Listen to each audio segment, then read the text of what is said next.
قال اللہ تبارک و تعالی فی کلامہ المجید هو الذی ارسل رسولہ بالہدی ودین الحق لیظہرہ علی الدین کلہ وکفی باللہ شہیدا محمد رسول اللہ والذین معه اشداء علی الکفار رحماء بینہم تراہم رکعا سجدا یبتغون فضلا من اللہ ورضوانا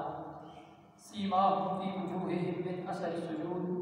صدق اللہ العلی العظیم وصدق رسولہ النبی الکریم ونحن علی ذلک من الشاہدین والشاکرین وقال اللہ تبارک و تعالی فی کلامہ المجید فی شان حبیبہ مخبرا وآمنا ان اللہ وملائکتہ یصلون علی النبی یا ایھا الذین آمنوا صلوا علیہ وسلموا تسلیما اللهم صل على سيدنا ومولانا محمد وعلى آله وصحبه وبارك وسلم وسلم عليه لہو بھی تو قلم بھی تو تیرا وجود الکتاب گنبد آبگینہ رنگ تیرے محیط میں حباب شوکت سنجر و سلیم تیرے جلال کی نمود فقر جنید و بایزید تیرا جمال بے نقاب تیری نگاہ ناز سے دونوں مراد پا گئے عقل غیاب و جستجو عشق حضور و اضطراب سامعین گرامی قدر جو آیت مبارکہ آج کی گفتگو کے حوالے سے میں نے منتخب کی ہے یہ سورہ فتح کی آخری آیات مبارکہ ہے اور اللہ رب العزت نے جو پہلی آیت مبارکہ ہے اس میں نبی کریم صلی اللہ علیہ وسلم کی اس دنیا میں تشریف لانے کا مقصد بیان فرمایا کہ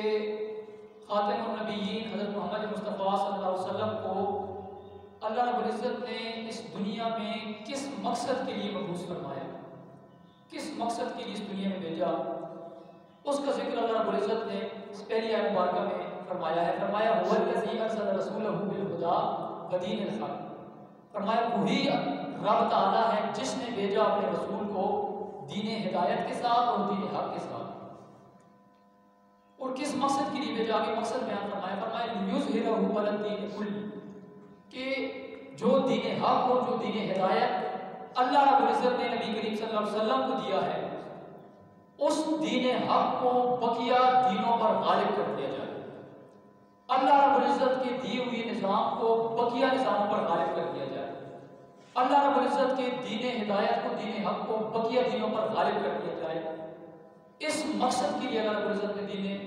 تاجدار کائنات صلی اللہ علیہ وسلم کو مبعوث فرمایا۔ اور آگے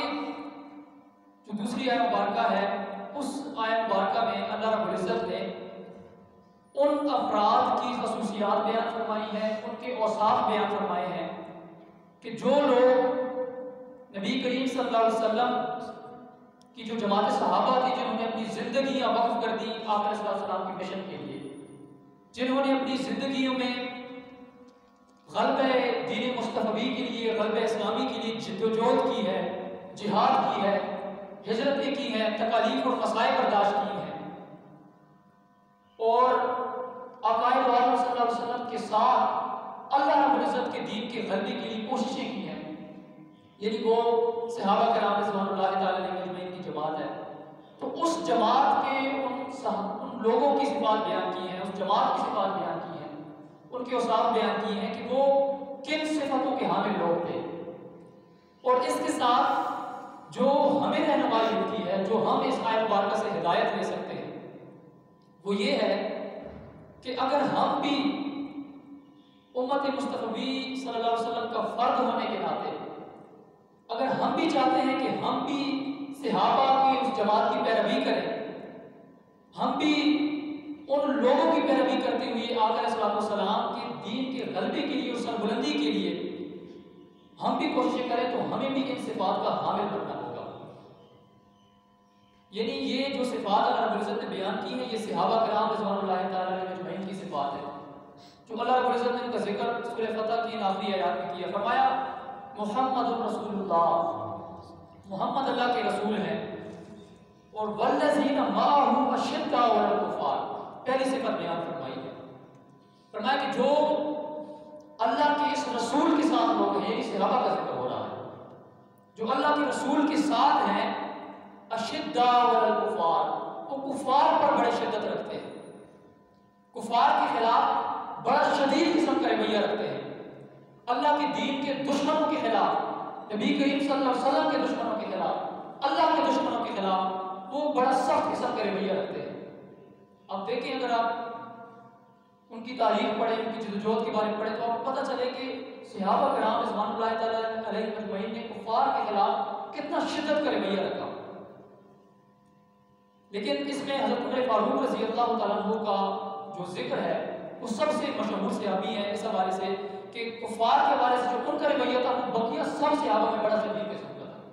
بقیہ سب سے زیادہ شدید قسم کا رویہ رکھتے تھے۔ اور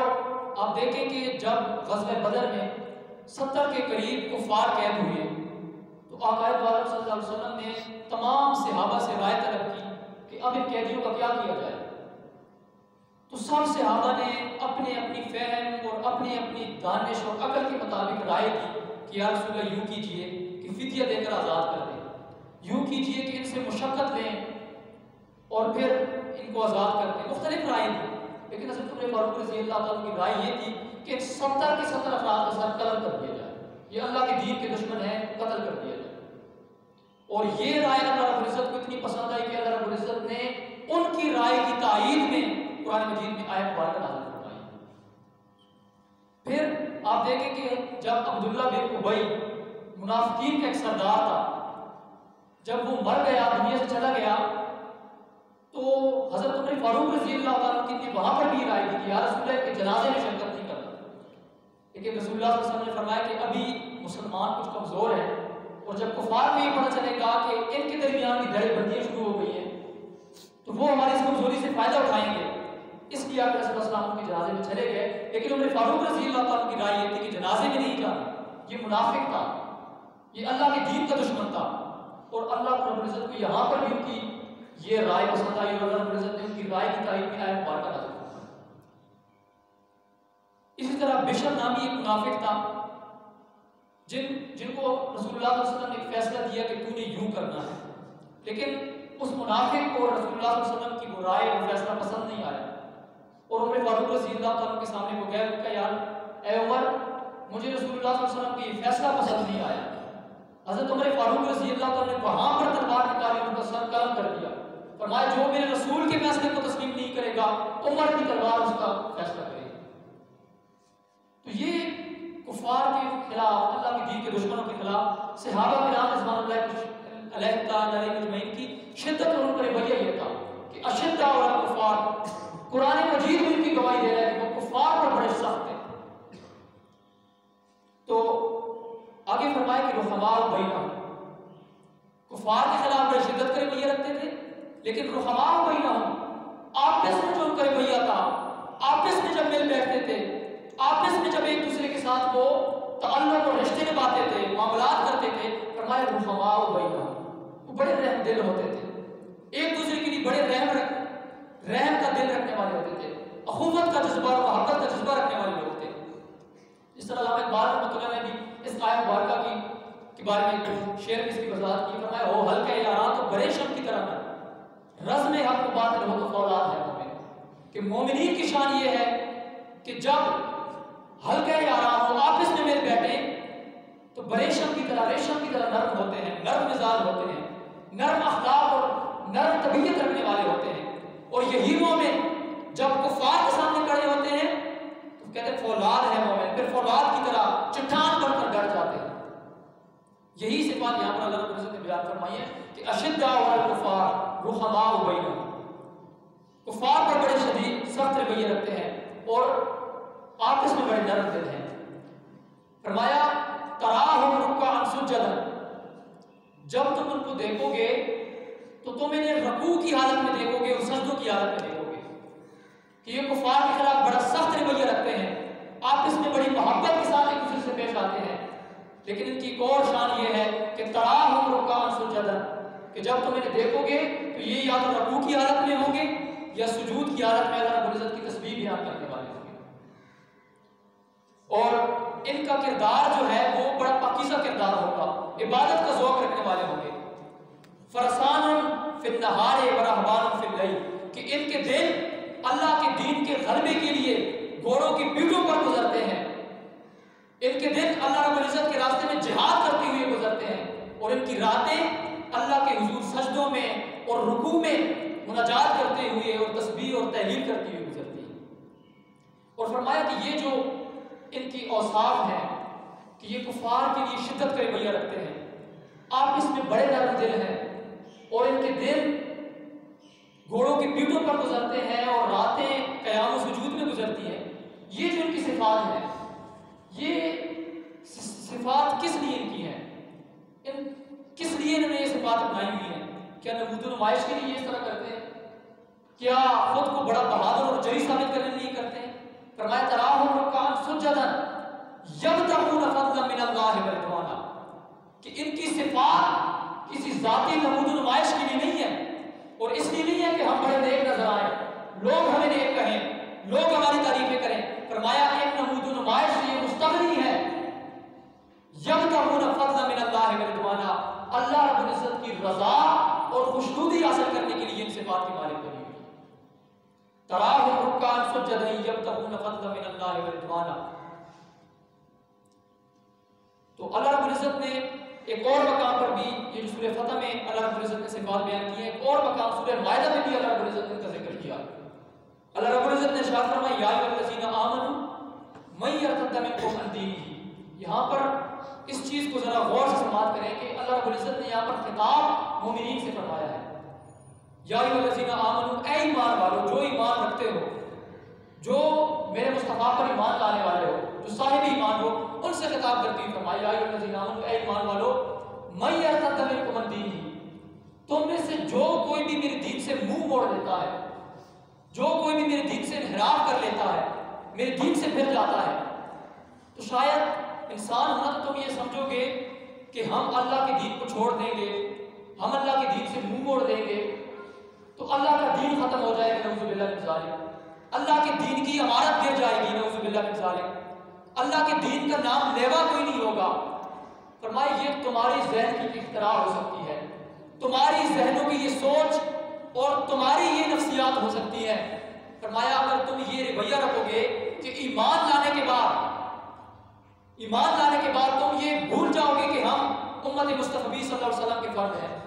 اور نبی کریم صلی اللہ علیہ وسلم کی امت کا فرد ہونے کی حیثیت سے ہماری ذمہ داریاں کیا ہیں، آقا علیہ السلام کا مشن کیا تھا، اور اب آقا صلی اللہ علیہ وسلم کی دنیا سے رخصت ہو جانے کے بعد اب ان کی امت کی حیثیت سے ہمارا کیا مشن ہونا چاہیے، آقا علیہ السلام کا کیا مقصد تھا، کیا مشن تھا، اور اب ہمارا کیا مشن اور مقصد ہونا چاہیے۔ فرمایا کہ تم یہ بھول جاتے ہو، میرے دین سے غفلت برتتے ہوئے غافل بن کر میرے دین سے منہ موڑ دو گے۔ فرمایا من یرتد منکم عن دینہ، تم میں سے جو کوئی بھی میرے دین سے منہ موڑ دے گا، فرمایا پھر میں کیا کروں گا، فسوف یأتی اللہ بقوم، میں ایک اور قوم کو لے آؤں گا، تمہیں تمہارے انجام کو پہنچا کر ایک اور قوم لے آؤں گا، اور اس قوم کی خوبیاں کیا ہوں گی، فرمایا یحبہم ویحبونہ، اس قوم کی شان یہ ہوگی کہ میں رب ہو کر اس قوم سے محبت کروں گا اور وہ قوم مجھ سے محبت کرے گی، یحبہم ویحبونہ، اور فرمایا اذلۃ علی المؤمنین اعزۃ علی الکافرین، کہ وہ قوم کفار پر بڑا سخت ہوگی، کفار کے خلاف بڑی شدت کا رویہ رکھے گی، اور آپس میں ایک دوسرے کے ساتھ محبت کرنے والے اور رحم دل ہوں گے دوسرے کے، یعنی یہی صفات سورہ فتح میں اللہ رب العزت نے بیان فرمائی ہے، یہی صفات سورہ مائدہ میں بیان فرمائی کہ فرمایا وہ کفار کے خلاف بڑا سخت رویہ رکھنے والے ہوں گے، اور مومنوں میں آپس میں ایک دوسرے کے ساتھ بڑے رحم کے ساتھ ایک دوسرے کے ساتھ پیش آنے والے ہوں گے، محبت کے ساتھ ایک دوسرے کے ساتھ پیش آنے والے ہوں گے۔ اور اگلی نشانی کیا فرمائی، یجاہدون فی سبیل اللہ، وہ اللہ کے دین کی سربلندی کے لیے، اللہ کے دین کی بقا کے لیے، مصطفیٰ کریم صلی اللہ علیہ وسلم کی مشن کی سربلندی کے لیے، غلبے دین حق کے لیے جہاد کرنے والے ہوں گے، اپنے اپنے طور پر اپنی اپنی استطاعت کے مطابق جدوجہد کرنے والے ہوں گے، اللہ کے دین کی سربلندی کے لیے، اللہ کے دین کے غلبے کے لیے کوشش کرنے والے ہوں گے۔ اور فرمایا جب وہ اللہ کے دین کی سربلندی کے لیے، غلبے کے لیے، مشن مصطفی کی سربلندی کے لیے جب وہ کوششیں کریں گے، فرمایا پھر جو لوگ ہوں گے نا، جو عام لوگ ہوں گے، وہ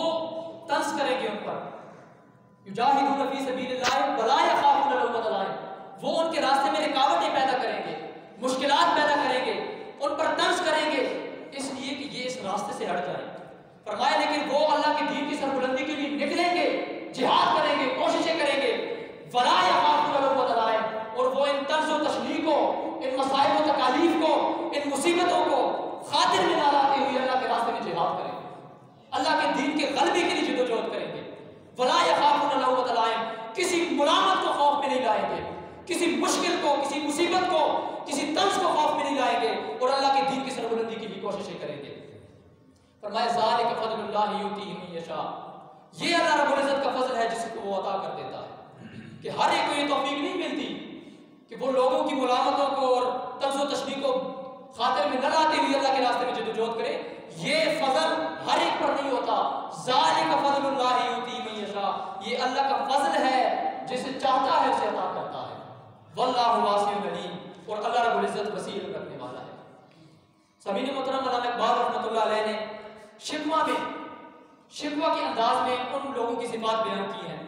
وہ میں آپ کے سامنے پیش کرتے ہوئے اجازت چاہتا ہوں۔ علامہ فرماتے ہیں کہ ہم سے پہلے تھا عجب تیرے جہاں کا منظر، کہیں مسجود تھے پتھر، کہیں معبود شجر، خو کرے پے کرے محسوس تھی انسان کی نظر، مانتا پھر کوئی اندیکھ خدا کو کیوں کر۔ فرمایا ہے باری تعالیٰ